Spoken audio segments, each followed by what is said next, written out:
Hey everyone, it's Zara, and I am back to film my reading journal for the month of January. If you didn't already watch my video, I do have a whole setup video on, my planner, my reading journal for this year, if you're interested in seeing how I set it all up. But diving in January, I read 7 books, 2,474 pages, with an average rating of 3.96. And then my favorite book for the month was Queen of Shadows. Then I like to use my monthly page just to mark when I started and finished books to kind of keep an eye on that. And then getting into more of my goal pages, I like to track what format I was reading in. So audiobook is still my most read format, but I did read some digital and physical books as well. I pulled a quote from A Discovery of Witches: "Magic is desire made real." I was able to read everything that I started this month or was in progress reading this month. And so starting February with a clean slate, which is really nice. I decided I was going to use this section this year to mark down what book of the month choices I was selecting or purchasing each month. And my intention is to read more of my book of the months when I actually receive them, because I've been really bad about putting off my book of the months and not reading them in a timely fashion or at all. And so I would like to read them, all of my book of the month selections, hopefully by the end of the year, all my 2026 selections by the end of 2026. And this month I didn't get to read my January picks. I had 2 because it was my birthday month as well. But my box didn't arrive until late January. It was like January 29th that I think it got delivered because there was a printing issue. And so I will work on reading those, soon, but didn't start or read either of those in the month of January. For my top priorities section, I'm using this as kind of my top TBR section. So maybe books that I've been delaying reading, or books that I'm really excited to read, or maybe something that came available at the library that I want to make sure I focus on. But more or less it's kind of a TBR or like a top TBR section there. And I was able to read all 3 books that I put there this month.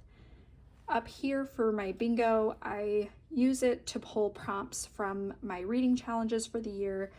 I'm participating in the buzzword reading challenge, both the cover and the, buzzword challenge. So that has a prompt each month that I pull. And then obviously reading my book of the month is a priority for me, so I put that as one of my squares.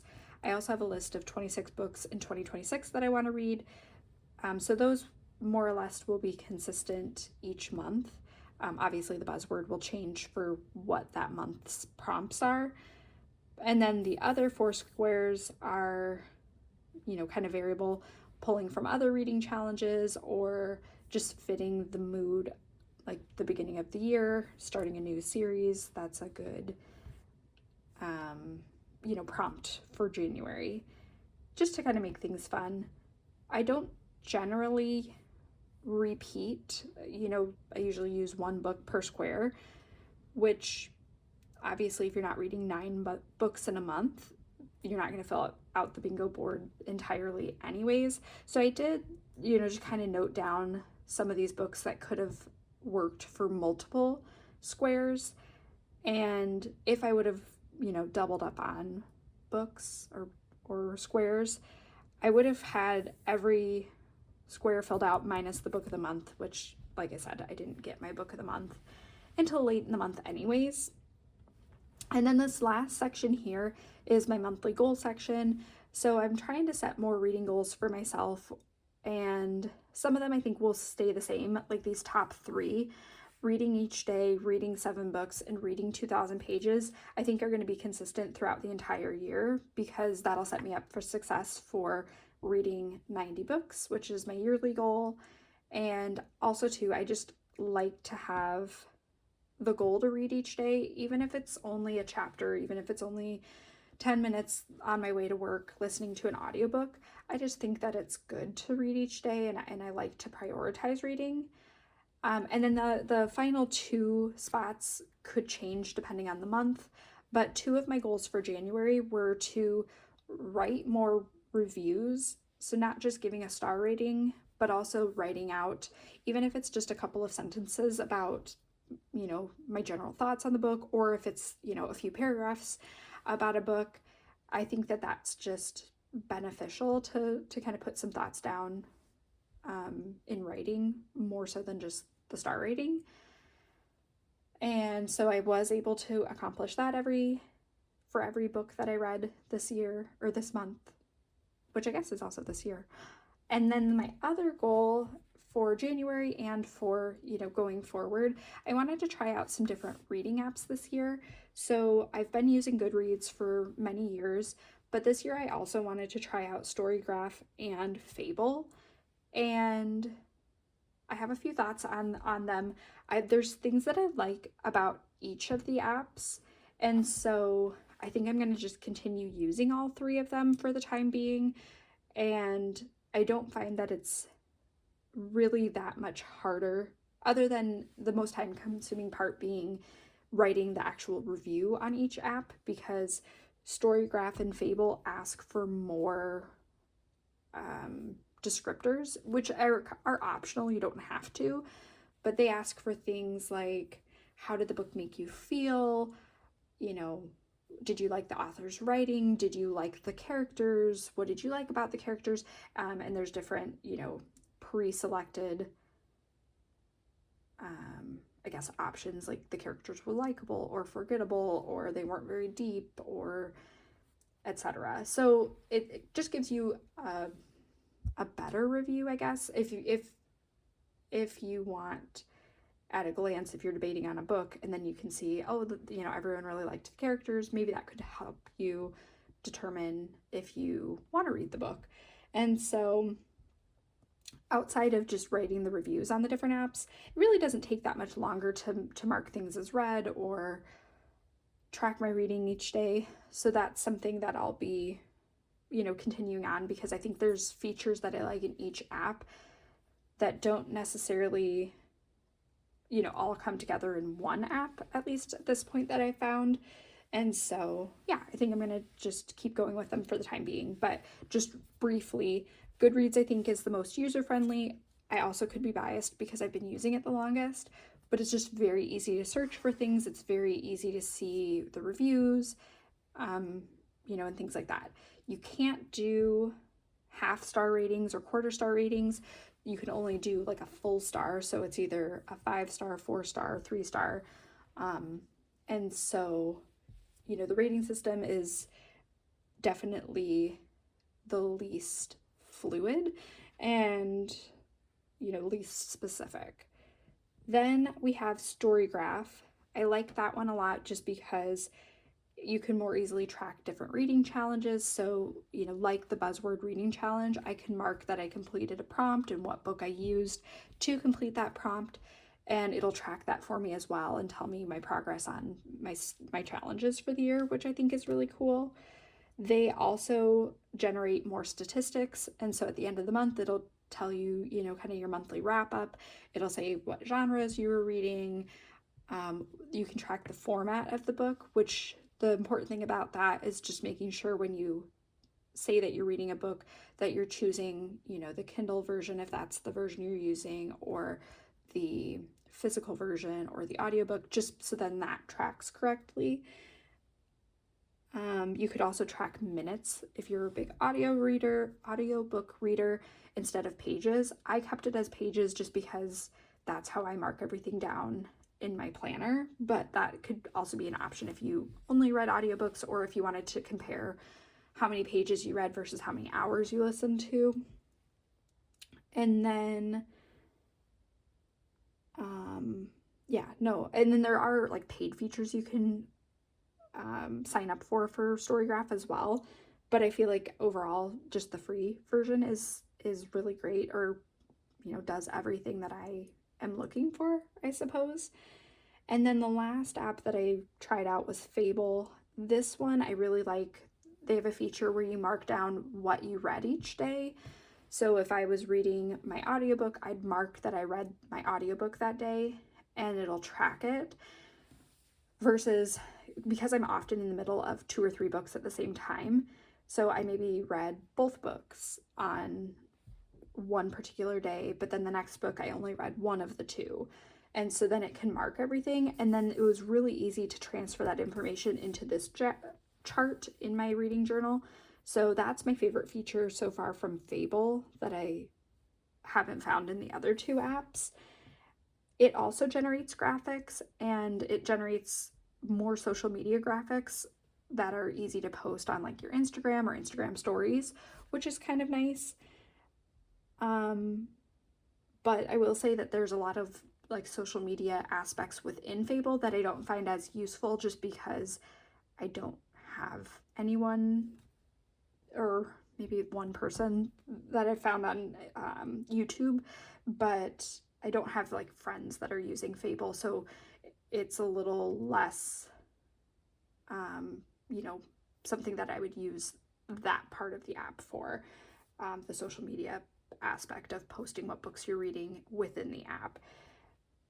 Also, just one thing to note is that the page count can vary app to app, and it's probably just depending on what version or edition you choose of the books, which I'm not always picky about that. Like for Goodreads, since it doesn't track whether or not it's an audiobook or a physical book or Kindle book, I don't usually worry too much about it. But the page count difference between Goodreads, which is what I used for marking down how many pages I read in the month, versus Storygraph, was about 80 page difference. So depending on if you looked at Goodreads, I read 2,474 pages, but if you looked at Storygraph, I read 2,559 pages. So that is kind of a significant difference. I didn't think they would be that far apart.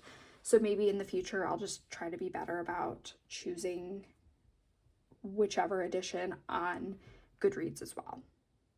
So yeah, that was my goals and kind of general thoughts for the month there, but I feel like I had a very successful reading month in January. I have my format tracker, so just marking down what format I read a book on. And then for this book, I started with a Kindle book, and then I went to the physical book occasionally as well. So I used, I read a significant amount in both the digital and the physical book, so I marked it that way. Again, my monthly review, 7 books, 2,474 pages. Then I have this bookshelf tracker from JoJo's Pretty Paper Shop, and so just marking in what I read each month. I might go in and color the books later. I haven't decided if I want to color it by genre or by month or just random, but that is something I'm still considering what I want to do there. Then I have this Reading 100 Books tracker from Plan with Elise, and then I just colored in that I've read 7 books so far this year. Then getting into the individual books, the first book I read this month was Queen of Shadows, which is the 4th Throne of Glass novel. So I won't say too much about the book in particular because obviously it's midway through the series. I don't want to spoil anything for you, but I will say I enjoyed a lot of the character development in this book. There were a lot of surprises, there were a lot of changes, there were a lot of characters that I changed opinions about in this book that I got to know better or got to like better. So I really enjoyed that aspect of it. I gave it 5 stars. I really enjoyed this one. It's on my agenda, on my list to finish the Throne of Glass series this year. So hopefully in the next, couple of months, I will finish the series off. Then the next one I have is Vera Wong's Guide to Snooping on a Dead Man. This was book 2 of the Vera Wong series. I think the first one I read in December, so not too long ago. And Vera is this 61-year-old Chinese woman who owns a tea shop, and she's, kind of like your quintessential Chinese grandmother. She has a lot of, opinions on respecting your elders and hard work. And so she runs a tea shop, and in the first book, she had someone that died in her tea shop, so then she got to investigate the murder, or decided she was going to investigate the murder. And then in this book, she runs into someone, or someone comes to her tea shop, I can't remember the exact setup, that is looking for her lost friend. And so Vera decides that she's going to look into it herself. And she finds out that this friend has kind of two different lives going on, or multiple names going on. Some people know him as Thomas, some people know him as Xander, and the people that know him as Xander, he's like a social media star, influencer. And so, Vera kind of gets into the world of social media a little bit to solve his case. I did feel like there was a lot of deja vu to the first book. You have different characters, but a lot of the character types, archetypes, felt the same.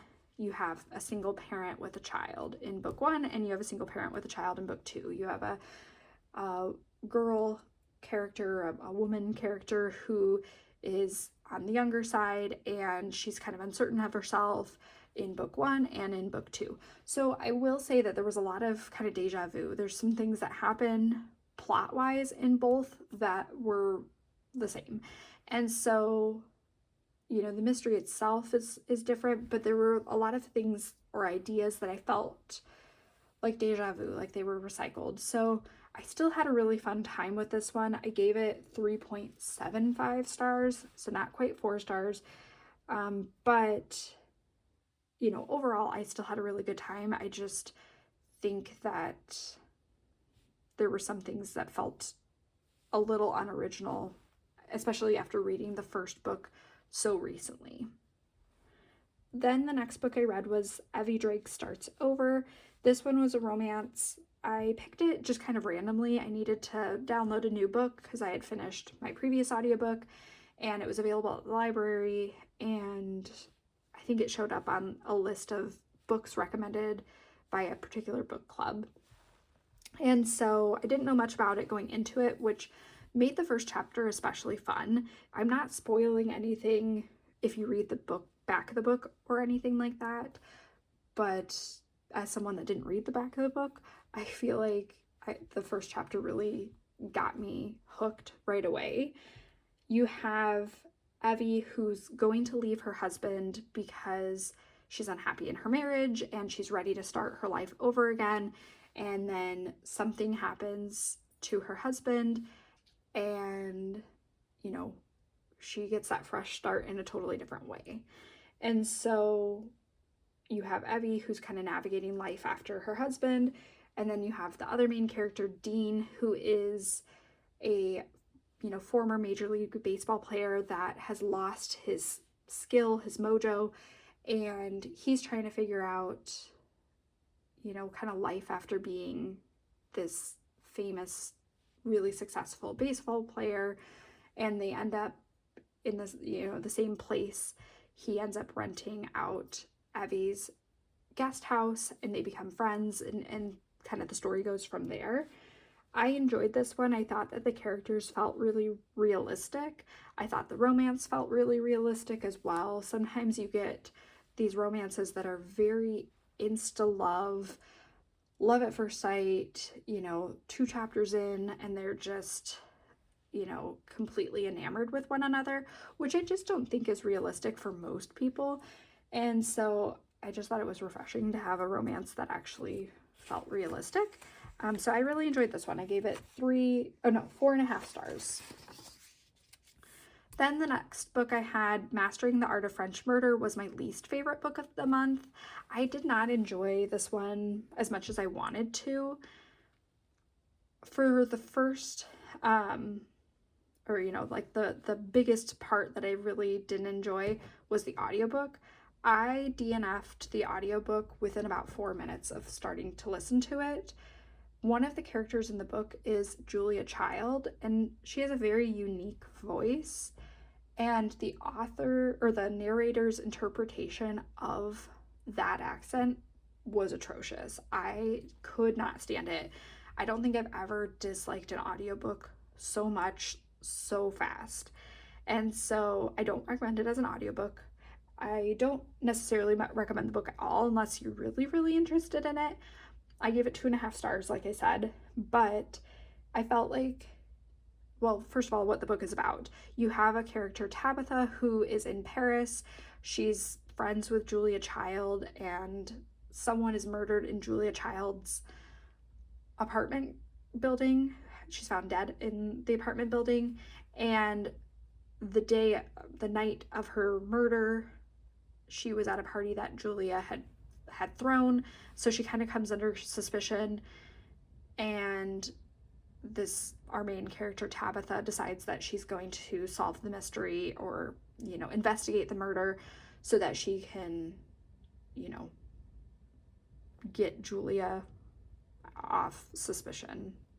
And I felt like it was pretty predictable. I didn't like our main character's actions. I felt like she just made a lot of really stupid decisions, and the mystery wasn't solved because she was actually smart.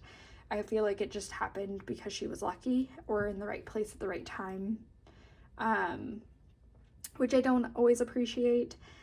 I will say too, there were a lot of clues presented early on in the book, and then I felt like our main character, didn't solve the clues until the end. And as the reader, I could tell that the clues were going to be important. I could tell you why I thought that the clues were going to be important, and they were for those reasons. So, when you're presented with them at the beginning of the book and then they're not presented again or solved until like the last quarter of the book, it was a little bit frustrating, because you're like, well, obviously that was an important part. How did it take you that long to figure out? I didn't think that Julia Child really needed to be in the book. She could have been a generic character and had the same effect on the novel. I think it was just more of a gimmick that she was, in the novel. And so I didn't love that either, especially with the accent being so poorly portrayed in the audiobook. And then the ending, it felt like there was going to be a plot twist, and then there wasn't. So then that just felt very lackluster at the end as well. So 2.5 stars. I think it's a series. I think there's more books after this, but I won't be reading them. Then I have Killjoy, which was a really short novella. It's from A Good Girl's Guide to Murder series, and this is the prequel. So in A Good Girl's Guide to Murder, you have Pip, who, as her, I think it's like her senior project or some sort of a school project, she decides that she's going to investigate her town's murder, which involves 2 high schoolers that were a few grades above her.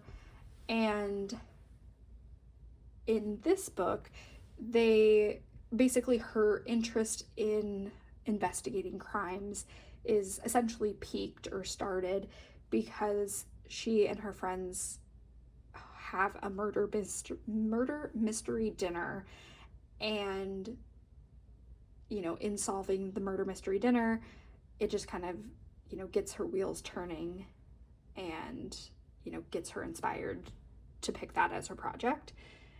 I thought for most of the book it was going to be 3 stars. I was having a good time with it, but it felt like it was a little predictable. But really the author was able to present some twists at the end, and especially for a novella, I feel like that's often hard to do because they're so short. And so I really, the ending was great, and I really just enjoyed the whole time. It was only 2.5 hours, so I read it in a day, and it was a very quick, easy read. So definitely a fun one to pick up. Made me want to reread A Good Girl's Guide to Murder, because it's probably been 3 or 4 years since I read that series. But like I said, I really enjoyed it. I thought it was fun. Next up, I have Cut Me Loose, Sin and Salvation After My Ultra-Orthodox Girlhood. This was a memoir from, what is her name? Leah Vincent. And I don't know why I had this one on my list, but it's been on my want to read for years on Goodreads. So I finally decided to pick it up. It's not in print, so I had to buy like a used copy on Amazon. And essentially it follows her life as she grows up in the yeshivish Jewish community. And it's a very strict upbringing. Her family is, very religious. Her dad's a rabbi. And so, they have a lot of strict rules in the community, like boys and girls can't talk to one another, they can't touch. And so she, when she's a teenager, is caught exchanging letters with a boy. And it doesn't matter, what even is in the letters. It doesn't matter if they're pretty chaste and just normal conversation.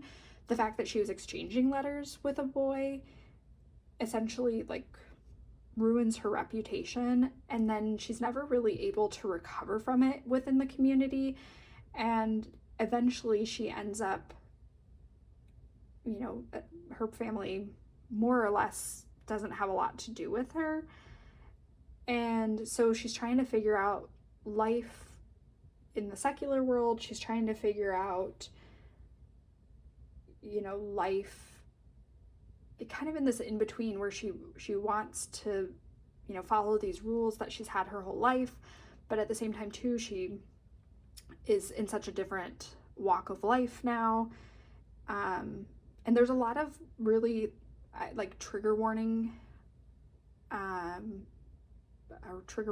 for the book that I would watch out for if you're sensitive, like self-harm, and there's a, like sexual abuse. So, definitely look into that if that's something you're concerned about. The book was a lot more explicit than I thought it was going to be, but there were a lot of thought-provoking moments in there. And just in general, she just had such a different way of life, a different upbringing that I just can't even imagine. And, as a parent, I just can't even imagine my daughter if she, I don't know, made a mistake to just cut her off entirely like her family did. And so for me, there were a lot of things that just kind of blew my mind. So I wouldn't say it was necessarily the most enjoyable book, but also too, it was a fast, when I was reading it, because this was a physical book, so it took me longer to read just in general, timing wise. But when I was reading it, it was a pretty quick read because a lot happens in it. So I gave it 3.5 stars. And then last but not least, I have A Discovery of Witches, which I've had on my list for a long time. My mother-in-law was the one that had recommended this one for me. I think they made a series about it a couple of years ago as well. And in it, you follow Diana, who is a witch, but she doesn't want to use her powers. She just wants to be normal. And so she is a researcher of alchemy, and she has a sabbatical year that she's spending in Oxford studying different ancient manuscripts, and, is working on a big presentation with this research. And in the course of her research, she comes across a book that is obviously bewitched, but again, she doesn't want to have anything to do with magic. She's a very strict, academic type. And so even though she knows that there's something magical about this text, she doesn't use her powers to investigate more. She, basically takes notes on the book from just kind of like a surface level researcher perspective, and then returns it back to the collection, returns it back to the stacks, and goes on about her day. But afterwards, after this book comes into her life, she starts having more interactions with different creatures. In the world, there are humans, demons, witches, and vampires. And so she ends up having more interactions with these magical creatures. And essentially this book that she was doing her research with has been lost for centuries, and no one knows how she was able to get the book because it's lost. It's been lost for centuries, and they want her to, you know, recall the book again, essentially from the library. And there's some people that want her to tell them the secrets, and then there's some people that want the secrets to stay hidden. They want her to, you know, never try to find the book again. And so, and essentially what people think the book is going to tell them is the secret of where demons, witches, and vampires came from, like their origin story. And so she, yeah, basically spends the rest of the book kind of fighting off these different creatures or avoiding them. You have Matthew, who's a vampire, who ends up coming into her life and helping her, and, you know, helping kind of protect her, even though vampires and witches aren't supposed to hang out together or interact with one another. You're supposed to kind of stay within your species. And so, you know, there's issues with them being friends or being more than friends. And so yeah, it's a 3-book series. So this was book 1. I'm excited to read. I think I'm going to read book 2 here in February, and then book 3 maybe in March. But I had a good time with it. I was actually surprised when I was putting in my review how many people, especially like at the top liked reviews, how many people didn't like this book, who gave it like a 1 or 2 stars. I gave it 4.5, and that was mostly because the book was really great for up until about the last, I don't know, 3 hours of the audiobook.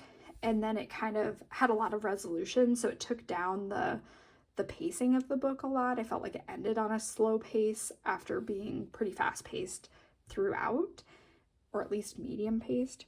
And so that was why I took it from a 5-star to a 4.5. But I was really surprised by how many people didn't like this book. But overall, I think it still has like a high 3 rating, but the top reviews were definitely more negative. So anyways, that was everything I read in the month of January. Sorry this video ended up being longer than I anticipated, but I did want to tell you my thoughts on those apps that I was trying out. I hope you had a good reading month, and I'll catch you in February. Bye.